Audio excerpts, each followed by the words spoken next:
A few weeks ago, we learnt of a Medicare form which would replace the word mother with the term birthing parent. The decision was reversed following a pushback from mothers. Not surprising. But it appears no lessons were learnt from the nonsensical change, because now a federal government agency has removed gendered language from the health information of a cancer charity.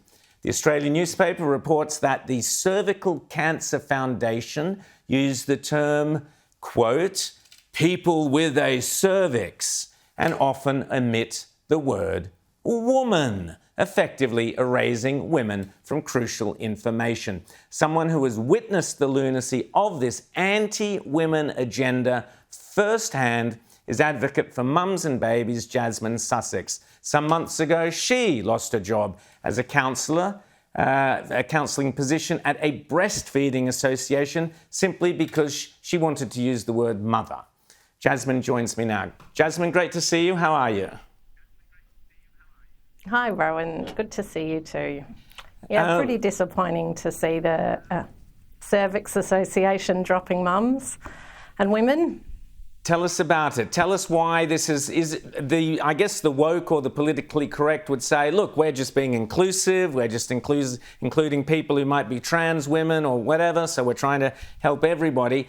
But you believe that it's much more serious than that because of the health risks.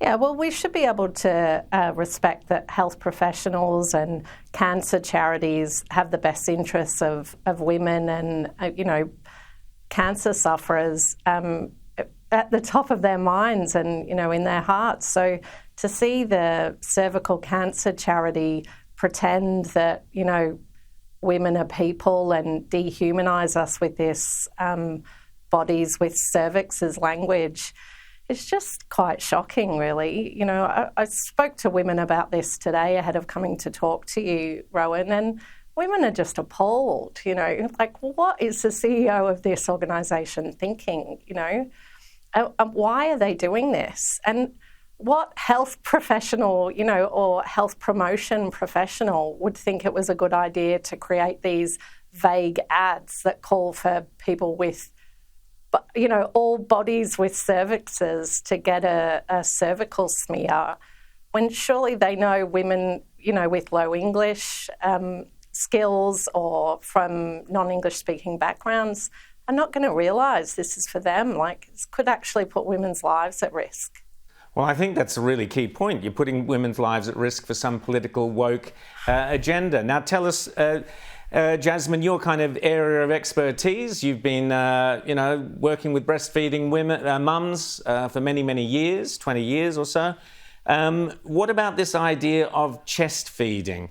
What do people in your industry, and particularly the mums who you work with, what do they make of this idea that you can't say breastfeeding, mothers, whatever, it has to be chest feeding or whatever this inclusive language is? How does that make you feel? Yeah.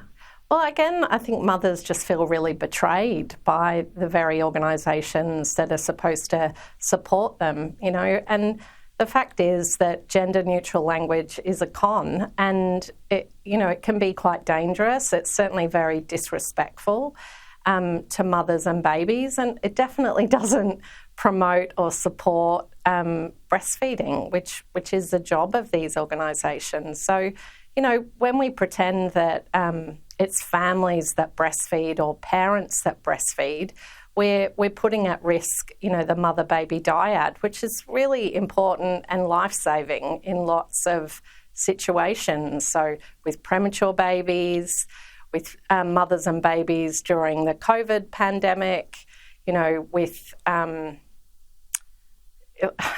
basically every area of breastfeeding is about the mother and the baby being together. And if you're, promoting families' decision-making about breastfeeding, then you've really lost sight of what matters, which is mothers and babies. Well, I'll ask the obvious question. I never thought I would ask this on television, but can men breastfeed? Definitely not. So, in your experience, it's really not kind. Okie doke. I'll take your word for it. You You've had 17 years experience, so we'll take it from you. Jasmine Sussex, thanks so much for coming on the show this evening. Great to see you again.